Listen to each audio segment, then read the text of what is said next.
John Jones here with kandjrefining, and we're going to be doing a coin ring out of this really awesome looking 2019. This is a $1 reverse proof. So what I'm hoping for here is mainly just knocking out the center and maybe just a little bit of the I guess the mustache, the whiskers coming off here. Maybe just the ones that poke towards the center, and maybe just the bottom where it wisps upwards. I'm trying to avoid getting the face at all. I mean, that's kind of the purpose. At least if I have the head on there, then it's a dragon. If I chop the head off, then it's just a scaly body with legs. So that's what we want to avoid. But a lot of this I'm going to do in time lapse because these videos will get extremely long. I'll bring you folks in if there's something neat to look at, or I'll keep you up to date with how this knocks out. So anyway, let's get on with it. Alright, so the first thing we need to do is figure out which one of these rings is going to work for this. If I can get this open without throwing the coin, that'd be great. So alright, cool, we're in. Look how pretty that is. It's a very good looking reverse proof.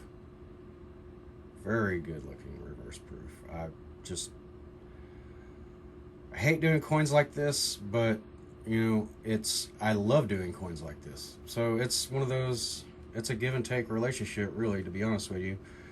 But let's pop this out of here. Let's see this other side. Oh, very nice.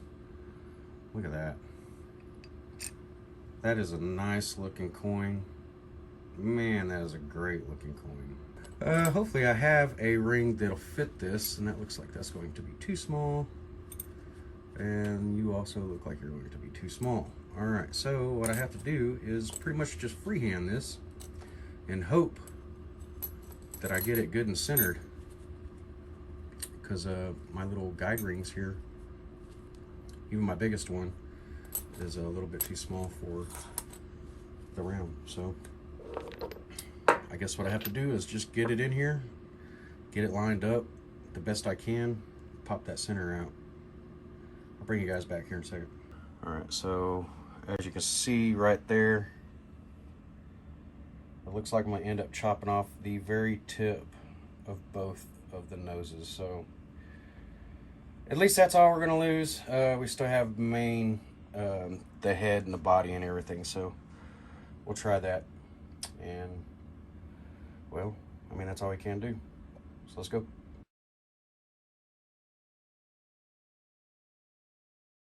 And that's the punch out that we ended up with. So it did get the noses. I can see them on the sides. All right, so as you guys can see, that whenever I pop this out, the plug itself, the image that I was going to be turning out on the ring was actually the top side. The reason why is because you'll see here in just a second that the side that's on the bottom, which would be the inside of the ring, the finished ring, has a little flare on it, and you have to get that off. But it's a lot easier to manage that flare if it's the part that's going to be the inside of the ring rather than the outside of the ring. But that's what we ended up with right there. And as much as I'm not happy that it got the very tips of the noses, I'm still happy that the image is all still there. Let's go ahead and start getting this cleaned up so we can start forming it. Alrighty, so I already took the liberty to go ahead and tape up my cone. We have the coin over here. It's already been deburred and very nicely sanded around inside. Also, we're going to be using our 17 degree 1.6 inch side, because the coin will not fit in the 1.5. Alright, so we're going to do it that way. Make sure that you have the face, the side down, that you're going to be using the outside for. So, got to do it that way. Boop. All right. I'll bring you folks in so you can see a little bit better, so I can get this coin as evened up as we possibly can.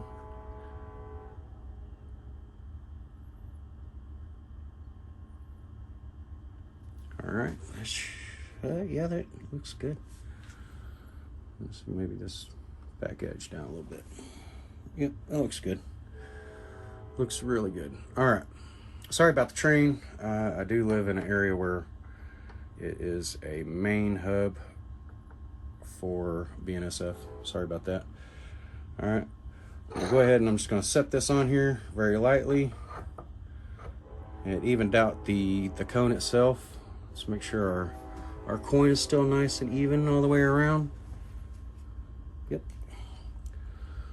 Thank you for that extra long horn honk there, Mr. Conductor.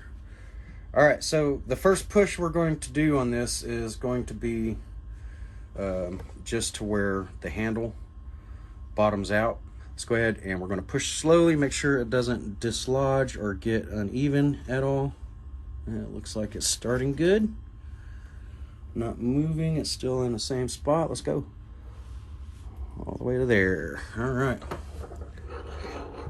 That's as much coning as the first push does. You can see it really doesn't do a whole lot, but we'll go ahead and we'll anneal it and get back on for the second push.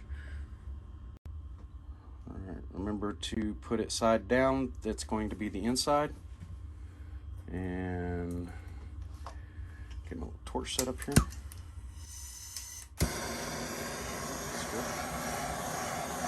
We're going to go ahead and we're just going to warm it up to a nice dull red glow. And I can tell that it's a dull red glow because you can see right now that the flame that's going around the coin is still blue. It almost disappears right as soon as it hits the coin because it's cooling it. As soon as you start seeing the flame tip out there turn an orange color, that's when you know you're hot enough. See right there? All right, so as you can see, yeah, you can see with the light on. So I'm just going to back off a little bit. I'm going to hold the heat. Now this is not actually making it red hot at all. It's just holding the heat there for a minute. All right. Let's go ahead and set that down. Let's get this guy quenched. All right, here we go. Good deal. Hope you guys like my sandals. It's a nice day out here in the shop, so I'm taking advantage of it. All right, so that's what we have now. That's what we're going to work with. It's nice and annealed and softened. Still have a nice finish on it. Look at that finish still. Beautiful finish. All right. You just want to make sure, if you're doing this at home, make sure that you dry these really, really well because all your tools are steel and you don't want them to start rusting. I'm going to go ahead and I'm going to get the cone rewrapped and we'll get it back in the die and push it some more. Alrighty, so we got the coin.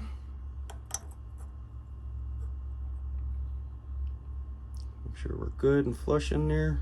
We don't want one side to be higher than the other. Give us a little wobble in our ring. We don't want that. We try to avoid the wobble as much as possible.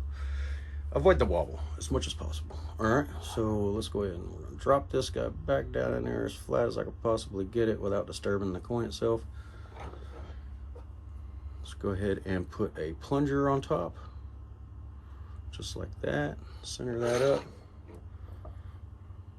All right, so we don't feel quite centered. I'll try to hold the coin so it doesn't move around, and then turn this just slightly. There we go. All right. There we go. Let's go ahead and we're going to push one more time and then reel and anneal.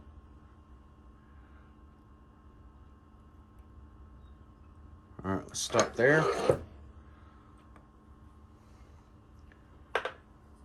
We don't want to close it all the way up on the second push. We'll close it all the way up on the third push.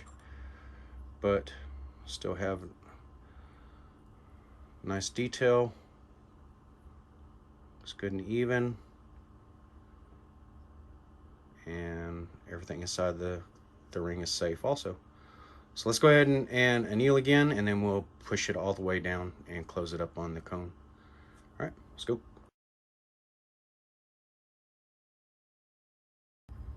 All right, so we're nice and annealed already and dried off. Let's go ahead and we're going to put some more of the cut lube on this edge here.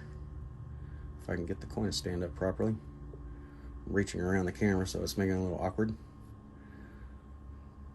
All right, I think we got that. Smooth that over there. Also, we've done our second push, which will now make it to the size where we can push it through this side. So let's go ahead and flip it over. We should be, yeah. All right, so see our edge is just below. It actually fits inside the form. That's what we want. You don't want it sitting up on the edge, otherwise you'll destroy the rim of your coin. Looks like we're good and centered right there. And this push is going to actually close up the coin around the cone. So let's go. Here we go. Slowly making sure it goes evenly. All right, there we go. Now we're all the way closed up around it. So if we pull the cone out, and this is what I was talking about, I don't want to hit the cone on the back side of the plate. So let's go ahead and pop this cone out. Look at that. I think y'all are in too close to see, but we're going to set that down right there and back you out a little bit. There we go. So you can still see we have good detail. Looks very evenly shaped all the way around. Looks really good. Nice good cone. All our images still there, real nice and crisp. I'll go ahead and I'm gonna anneal this one more time, and then we'll put a flat plunger on there and get it inside the reducing die. Be right back.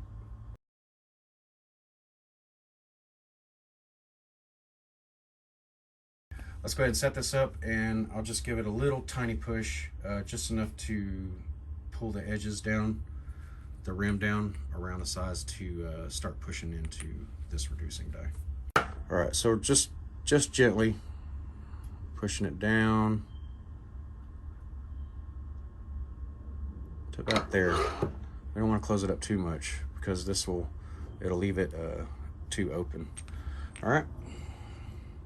Now we should be a good size to fit into the new one. Yep, there we go. Now we fit into the other one.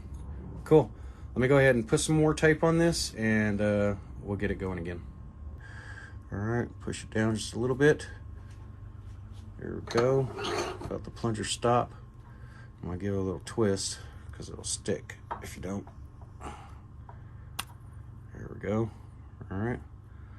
And it looks like we're good and even inside there. Yeah. All right, so because our tape pulled off, I know that it cut it.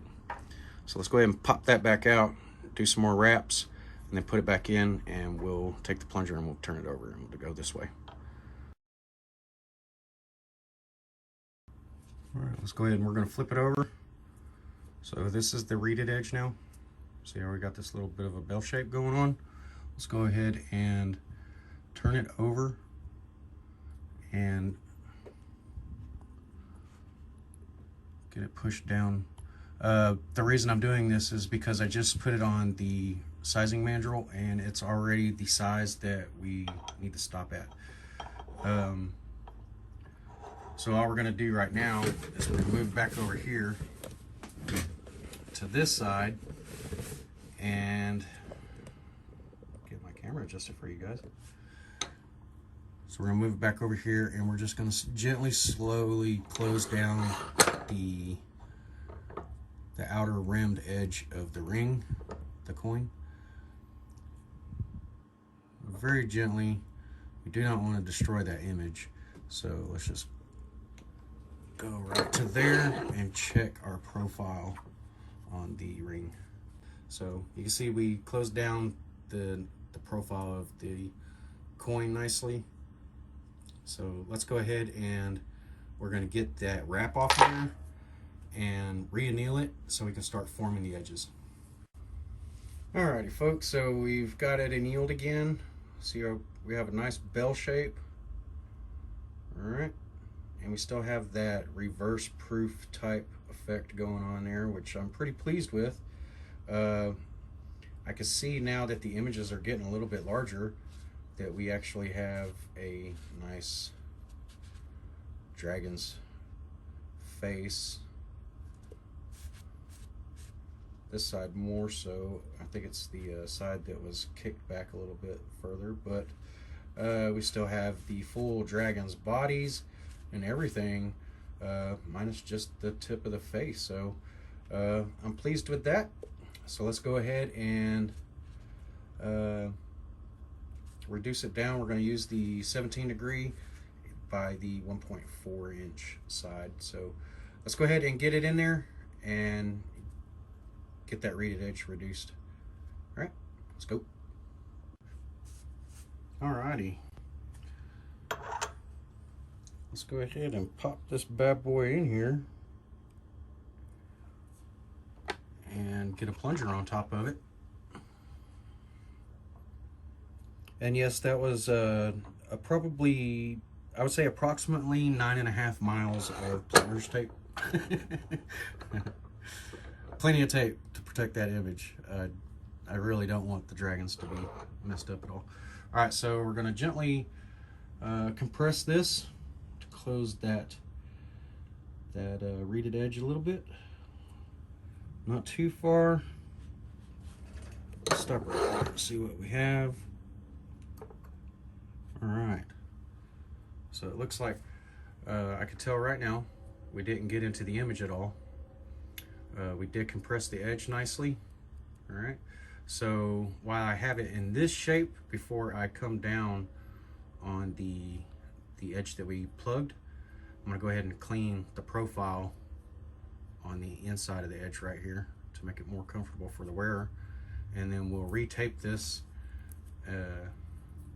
probably another 9.5 miles of tape and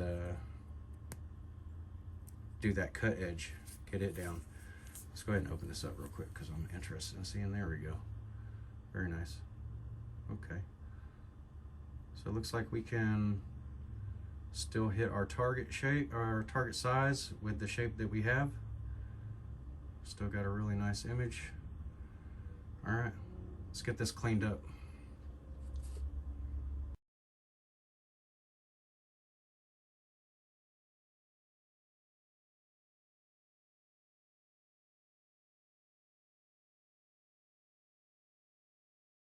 Alrighty, so I got it taped up nicely again. Another 15 miles of tape. Let's get this nice and centered up in here. I did tape it really well this time because we are starting to actually cone the edges in, and the more you cone those edges in, the more of the actual surface of the coin ring is exposed to the reducing die. So we definitely don't want the walls of the reducing die coming in contact with the surface of the ring. All right, so we're nice and centered up here. Looks like we're good and even all the way around here. Gap looks good, so let's go ahead and we're going to reduce all the way. We're going to close this down on top of there, just like that. All right, so this should be a nice profile. At that point, it does not look like we got into the images too much at all. I do see one poked right through the tape right there, but it's not actually broke through. So it should still be really good and crisp. And let's go ahead and do the same for the other side. Let's go ahead and close it all the way down, just like so. And it really didn't do a whole lot, but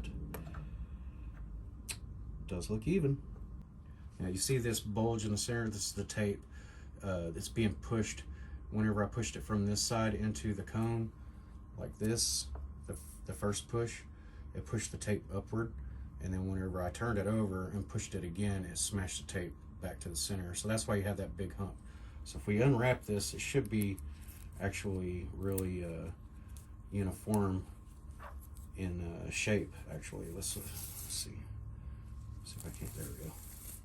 Get the end of it. All right, and there we go. A nice, nice profile. All right, so I do see that right here we have a little bit of a bell right there. So what I'll do is I'll go ahead and I'll retape this up again really quick with another 25 miles of tape, and we will actually reduce this just a tiny bit more. I do believe we have about 3/4 of a size to go down, so we'll get this reduced one more time and then get it cleaned up. Looks good though. All right, let's go. All right, so we have significantly more tape on there this time, and we're going to, let's go ahead and get this all the way down to where it was earlier. So it's closed like that. All right, so we got it pushed down. It's evenly closed. I can see because this is sliding over the top very evenly. Let's move to this die, or not die, but this plunger, which will allow us to go down a little bit further. We need about 3/4 of a size. So let's go ahead and even this up nicely like that. Looks good. Let's go ahead and down about right there.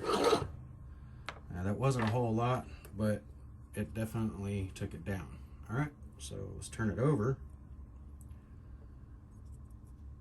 and do the same on this side.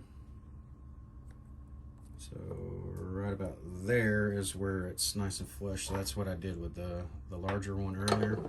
If we would like to check it, we can go ahead and take that off, and I can feel the tape, and it looks nice and flush. So yeah, all right, so let's go ahead and put this back on there like that. And because this side does not have reeds at all, it's going to push a lot easier. So we don't want to go crazy on it at all. It's just right there. And take it out and check the edges from one side to the other. Looks like it's pretty right on right there, from what I can see.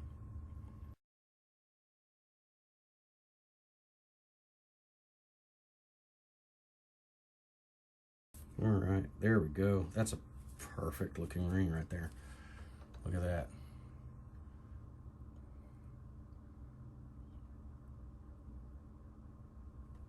Great looking ring. All right, so I will sand this up a little bit, that inner rim there. I'll get this tape off my hand and I'll point to it. The inside of the rim right here. So I'll sand that a little bit better, and we'll get this cleaned up. Let's see what we come up with.